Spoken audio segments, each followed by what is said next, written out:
Hello, ladies and gentlemen. Robert Raven here. Got our music playing in the background. Today, we're going to start a new series where we read all 10 of the new clans introduced in the Children of Concepts book, beginning with the Slayer clan. So, let's get right into it. Creating a Slayer. There are 7 different generations of Slayers. Before creating a Slayer, talk with your game organizer about what generation of Slayer fits the campaign setting best.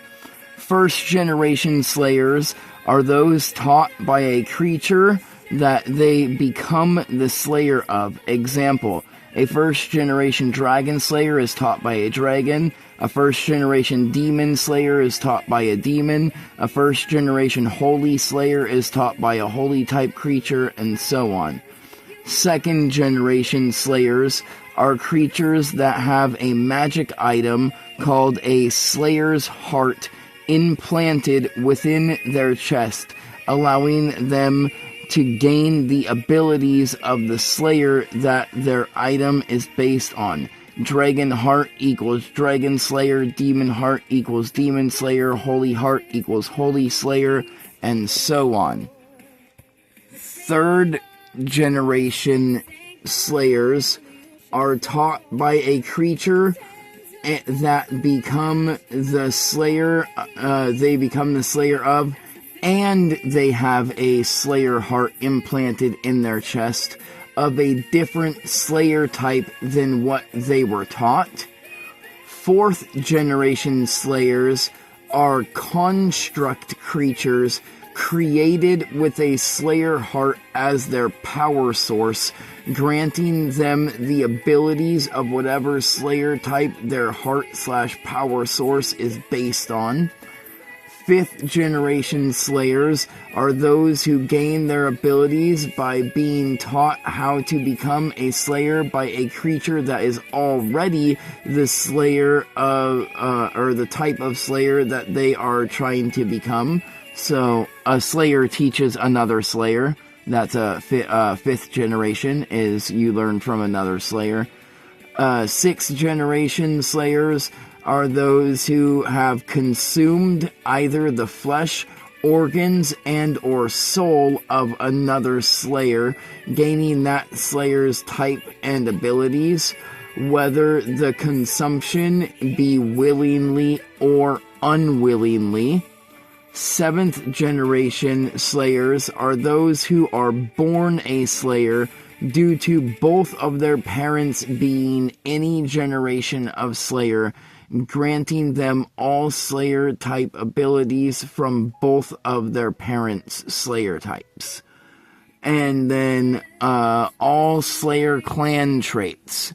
So they're +5 strength, +5 dex, +5 con, +5 int, +5 wisdom, +5 charisma.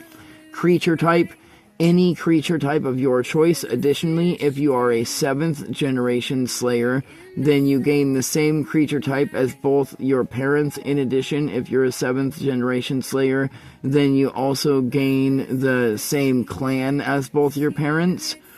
That's on top of this one. Size types, any size of your choice. Additionally, you gain all the benefits and none of the negatives. Movement types, walking 30 feet, running 60, climbing 30, swimming 30, burrowing 120, flying 120. Special senses, magical sight 30 feet, blind seeing 60 feet. Base attack +5, saves against danger, fortitude 5, reflex 5, will 5, Slayer clan skills.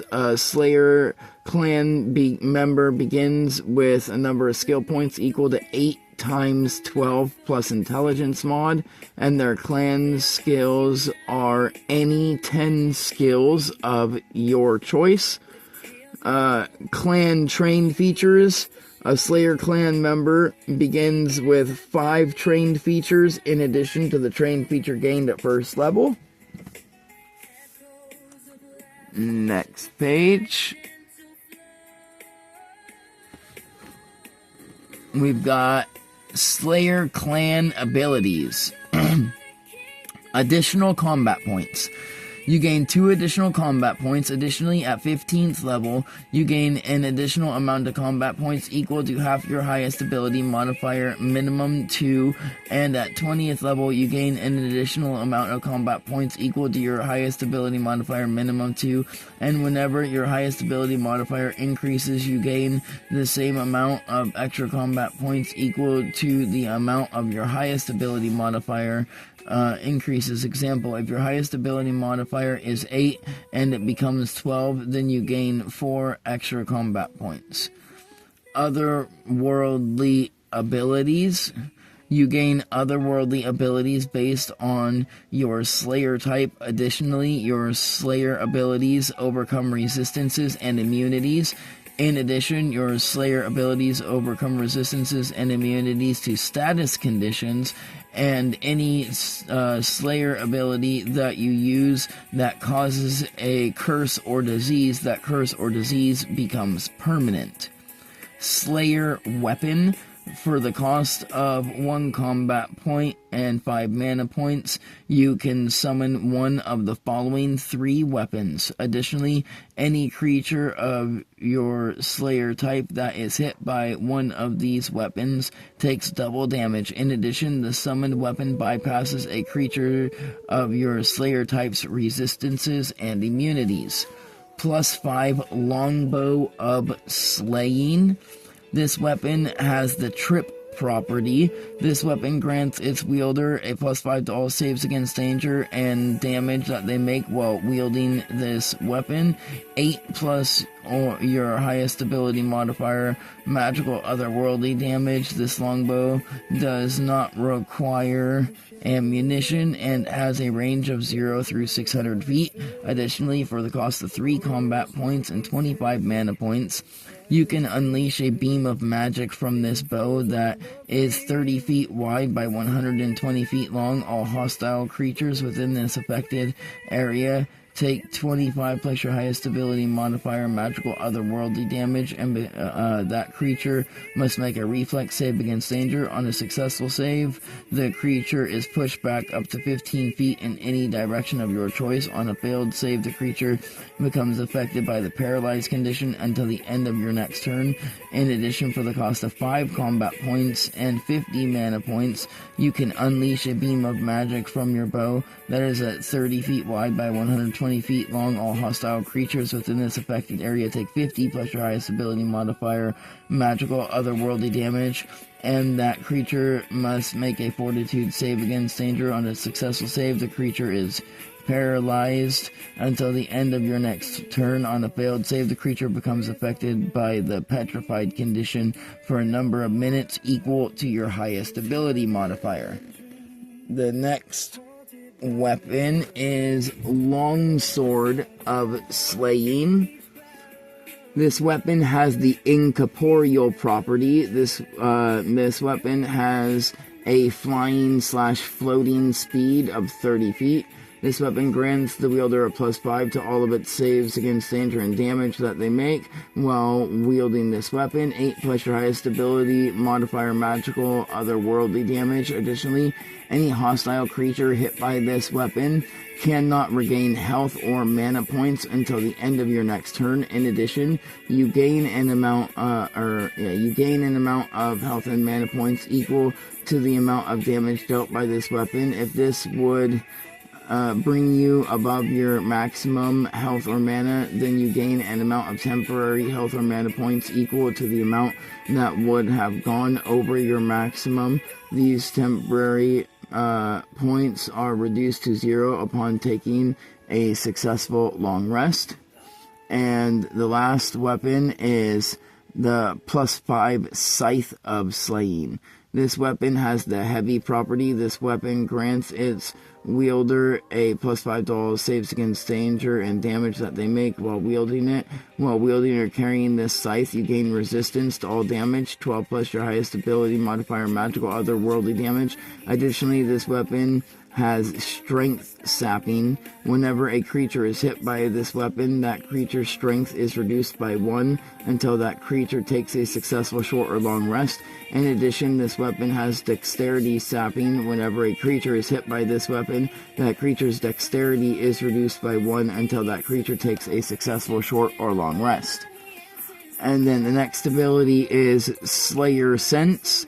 Your senses give you advantage on perception that use sight, smell, and or hearing. Enemies have disadvantage on stealth if they can be detected by sight, smell, or hearing. Additionally, invisible creatures or creatures that you cannot see do not gain advantage if you can smell or hear them. In addition, if you cannot see or hear a creature, that creature does not gain advantage if you can smell it. And then Supernatural Blessings. You gain immunity to 1 damage type and 1 condition of your choice. Additionally, any damage you deal that is of this chosen immunity's damage type overcomes all resistance and immunity to the chosen damage type. Unarmed Striking. Your unarmed strikes deal 12 plus your highest ability modifier, magical, otherworldly damage. Additionally, whenever you hit a creature with an unarmed strike, you can choose to push that creature up to 5 feet away from you in any direction of your choice. In addition, whenever you hit a creature with an unarmed strike, you can choose to grapple and restrain that creature until either you choose to release the creature or the creature spends 3 combat points to break free, whichever comes first.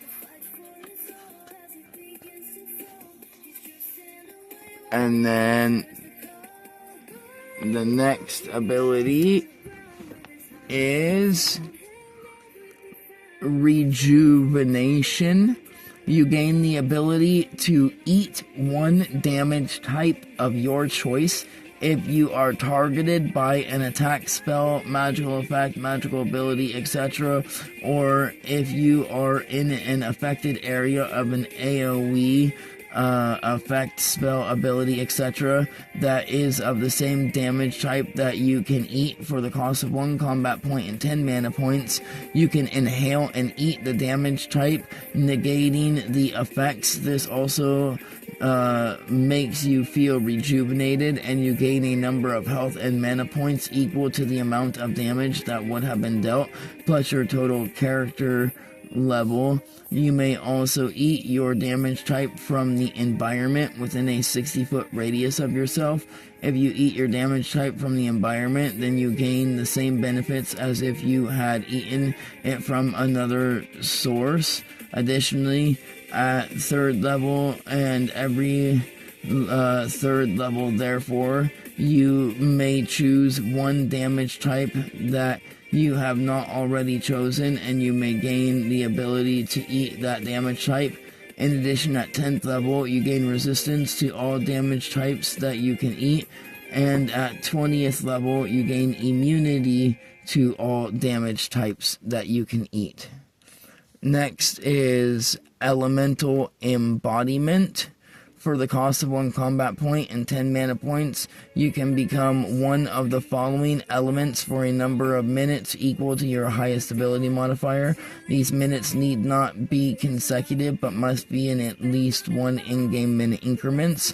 Fire, air, water, earth, lightning, light, dark, poison, metal, sound. Additionally, while in this elemental form, you and your game organizer decide what is and is not possible. Natural damage threshold. You have a damage threshold equal to your total character level plus your highest ability modifier. Additionally, this damage threshold does stack with any other damage threshold that you may have and or gain. Next is the Slayer Seed. Beginning at 10th level, the true power of the Slayer Seed becomes active. Every 24 hours, you must make a save against danger, set or set/rolled by the game organizer. On a failed save against danger, you and everything you are wearing and carrying turn into a rampaging creature of your Slayer type for the next 24 hours. You may choose to fail the save against danger. To purposely activate this power upon transforming, either in this way or by failing the save against danger as normal, you begin attacking everything in sight, taking 1 turn worth of actions before you begin to either run, climb, swim, burrow, fly, or teleport away to the closest safe zone based on the creature that you are while in this transformation. Example, a dragon transformation might fly away, while a Fae transformation might teleport away, etc. Every hour after this transformation has occurred, you can make 1 save against danger that is set or rolled by the game organizer. On a failed save against danger, you stay in this Slayer transformation for the remaining time that the power has left. On a successful save, you wake up on a pile made of whatever you were wearing and carrying. In addition, once you have successfully completed 30 saves against danger, the curse of the Slayer Seed is overcome, granting you the ability to transform at will for the cost of 0 combat points and mana points. While transformed, you still gain access to all of your class and clan abilities, features, spells, etc. While you are transformed, you can use items and equipments, but abilities, features, spells, etc. But the equipment must be able to fit your new form. While you are transformed, you retain all of your memories, and all of your game statistics are multiplied by an amount equal to your total character level. And now, excuse me, to the Slayer clan spells. Creature Finding, cost 1 combat point, 5 mana points, range self, duration 1 hour. You choose 1 creature type, gaining the ability to sense any creature of that type out to 1 mile for this spell's duration. Creature Binding, cost 1 combat point, 25 mana points, range 300 feet, duration until the creature breaks free. You target 1 creature that is within this spell's range, and that creature becomes affected by the paralyzed condition until it breaks free on its turn by spending 3 combat points to make a fortitude save. On a successful save, the creature breaks free. On a failed save, the creature does not break free. Slaying Susceptibility, cost 1 combat point, 25 mana points, range 150 feet, duration 1 hour. You target 1 creature within this spell's range, and for this spell's duration, that creature is considered the type of creature that you are the slayer of. Come on, page. There we go. And, that is the last spell for the Slayers. So, next, we'll give you a sneak peek at the next video. Next video we will do is the Orkesha clan. Thank you all. Like, subscribe, and join us next time as we read through the Orkesha clan.